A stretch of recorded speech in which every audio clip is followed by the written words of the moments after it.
الرحمن اللہم صلی علی محمد و آل محمد۔ السلام علیکم۔ آج ایک اہم فیصلہ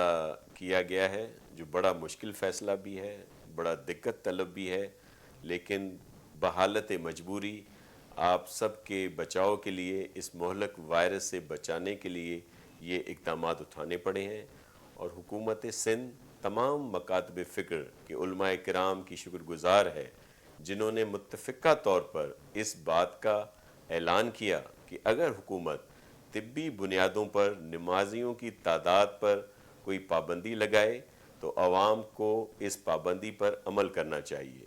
طبی ماہرین کی رائے کی بنیاد پر حکومت نے یہ فیصلہ کیا ہے کہ اب 5 اپریل 2020 تک تمام مساجد میں صرف اور صرف 3 سے 5 متعین افراد ہی باجماعت نماز ادا کریں گے، باقی تمام عوام اپنے اپنے گھروں میں علماء کرام کی رہنمائی کے مطابق باجماعت یا انفرادی نماز ادا کریں۔ مسجد کے لیے متعین افراد میں کسی کے بیمار ہونے کی صورت میں حکومت طبی ماہرین کے مشورے سے جماعت کے بندوبست کا فیصلہ کرے گی۔ ہم تمام علماء کرام کے شکر گزار ہیں جو اتحاد تنظیمات مدارس پاکستان نے جو کرونا وائرس سے متعلق تنظیمات مدارس دینیہ کی متفقہ ہدایت کی شق نمبر 5 میں وضاحت کی گئی کہ اگر طبی وجوہات کی بنا پر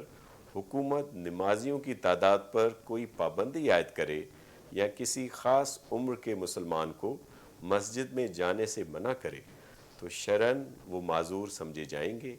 اسی ہدایت نامے کو مد نظر رکھتے ہوئے یہ فیصلہ کیا گیا، اور آپ سب سے پھر ہاتھ جوڑ کر یہ عرض کرتا ہوں کہ یہ بہت مشکل فیصلہ ہے ہمارے لیے، لیکن آپ اس میں ہماری مدد کریں اور اس پر عمل کریں۔